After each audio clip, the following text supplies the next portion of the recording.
Continuamos en diálogo abierto. La semana pasada platicábamos respecto de lo que estaba sucediendo en el Tribunal Electoral del Poder Judicial, la insurrección en contra del magistrado presidente Vargas o Varguitas o el magistrado Dinero, como le han nombrado, en base a las decisiones que ha tomado al interior del tribunal y a algunas acusaciones de cuestiones pues de enriquecimiento ilícito, para ponerlo como es, ¿no?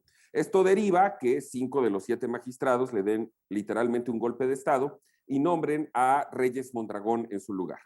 Y precisamente el ministro Saldívar, que aunque no tiene las facultades expresas para operar ahí, opera, digamos, de manera política para llegar a un consenso y un acuerdo, toda vez que a Reyes Mondragón se le asume una enorme cercanía con el expresidente Felipe Calderón y por supuesto eso no era bien visto en Palacio Nacional. De tal suerte que Vargas acepta, Reyes Mondragón acepta, declina y nombran a otro magistrado, a Felipe Fuentes, hasta el 1 de septiembre de manera interina, en consideración de que tienen muchos fallos que sacar relativos a la elección pasada y que hay mucho trabajo ahí, en lo que deciden quién será su nuevo presidente o presidenta.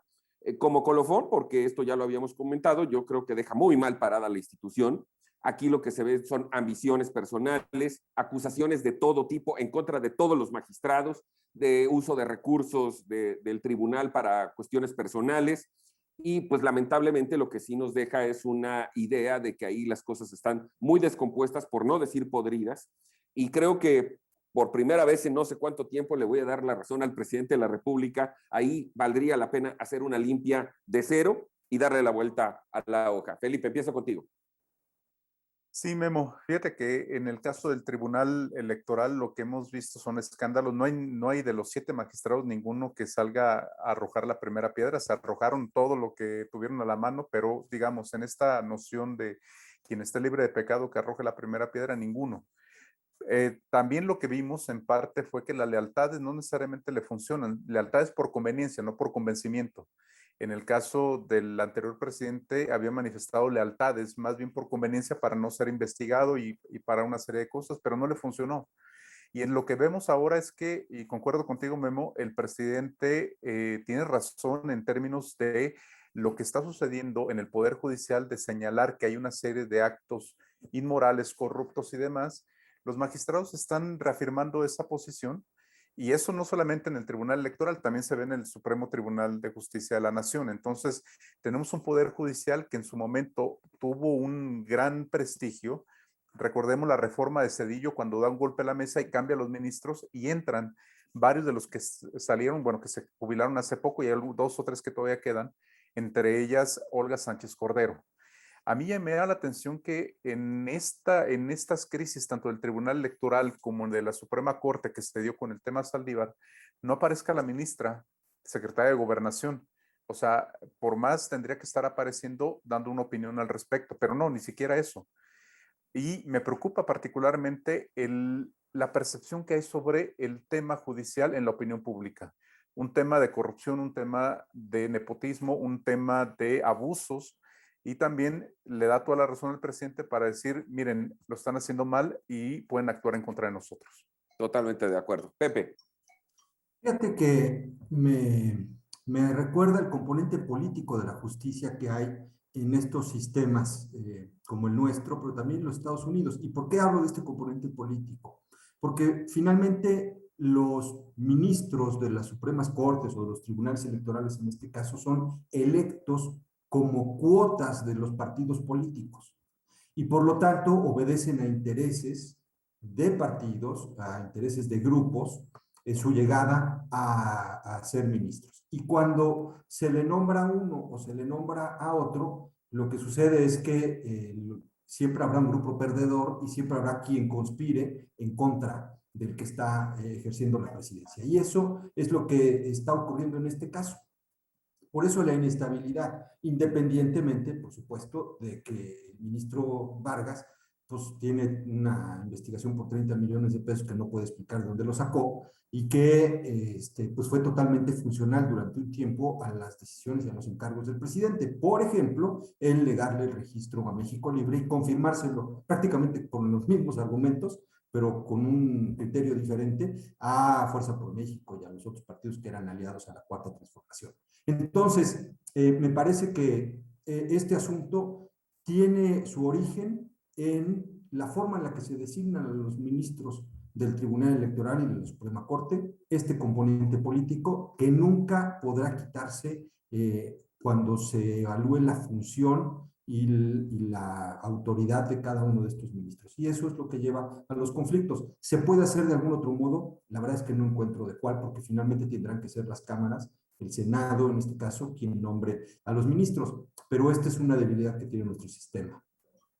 Gerardo. Yo coincido con Pepe, fíjate que yo creo que a mí me da pavor eso de limpiar la casa llena de corrupción y todo este tema que se dice, porque además, pues, ¿quién la va a limpiar y con quién la van a limpiar?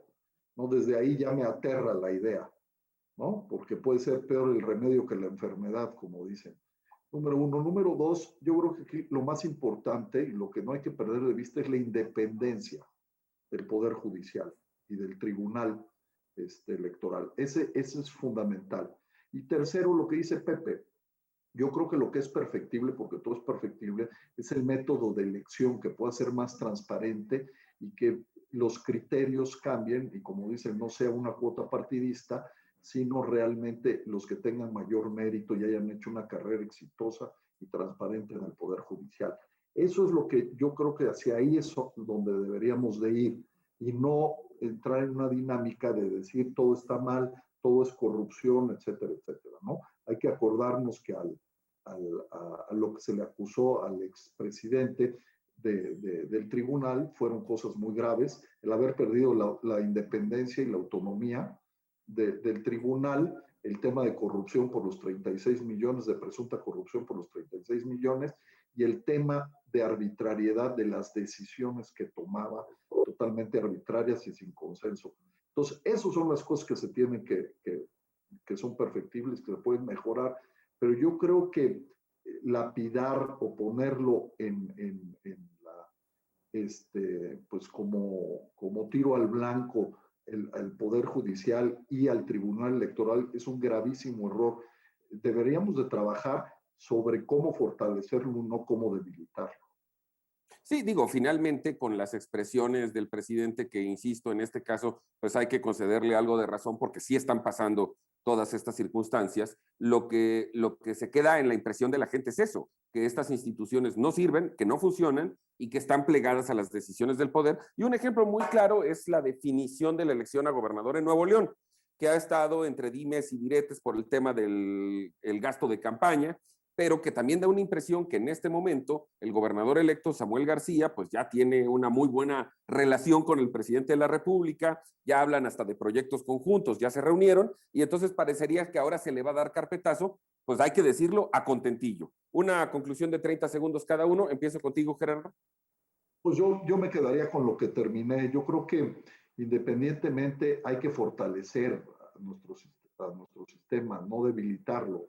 Y las expresiones donde todo está mal, todo es corrupto, todo, nada funciona, no son ciertas. Como todo, hay corrupción, por supuesto que puede haber corrupción y todo es perfectible, pero de ahí a que todo esté echado a perder y que se tenga que hacer un cambio profundo, pasando por la independencia, la autonomía de los poderes de la nación, yo creo que sería un gravísimo error. ¿Tu conclusión, Pepe? Pues creo que tiene razón en lo que dice Gerardo. Es muy peligroso, sobre todo por la tendencia que tiene el presidente de la República a privilegiar la lealtad por encima de la institucionalidad o de la capacidad personal. Y conforme están planteadas las reglas del juego para la selección de los ministros, creo que entraríamos en un periodo en el que podría ser más perjudicial el remedio que la enfermedad misma.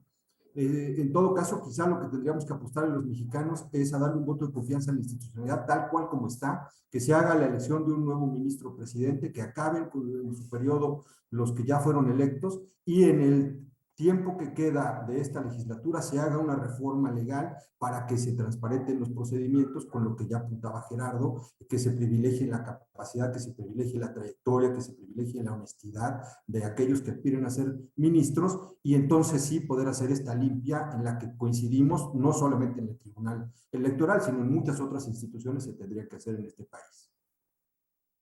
¿Tu conclusión, Felipe? Sí, algo muy rápido. En esta parte, el tribunal, el ventilar las cosas es sano en la opinión pública, pero no de esa manera, o sea, no con los escándalos. Y hemos visto que el tribunal no ha podido, el Poder Judicial no ha podido activarse o tener una respuesta frente a eso como un mecanismo de comunicación política. Y es peligroso que queden en este punto, porque lo que va a hacer es minar un poder de la República. Y recordemos que la 4T está muy en este lema: la justicia por encima de la ley. Y la justicia son ellos. Y la ley se la pueden pasar por el arco del triunfo. Lo dijeron ya en la Cámara de Diputados y están en ese juego. Y concuerdo con Pepe, o sea, tendría que haber un sistema de meritocracia que permitiera como este ascenso, un poco como en el ejército. Puede haber grillas y lo demás, pero la cuestión del escalafón te permite garantizar independencia, autonomía, y te permite garantizar también una cuestión técnica más que política. Y claridad, porque al final de cuentas la palabra meritocracia implica eso: llegan los mejores, los que se lo han ganado, no los compadres, como siempre ha pasado en este país. Bueno, vamos a un corte, no tardamos nada, volvemos de inmediato aquí a Diálogo Abierto, por supuesto, en Grupo Fórmula.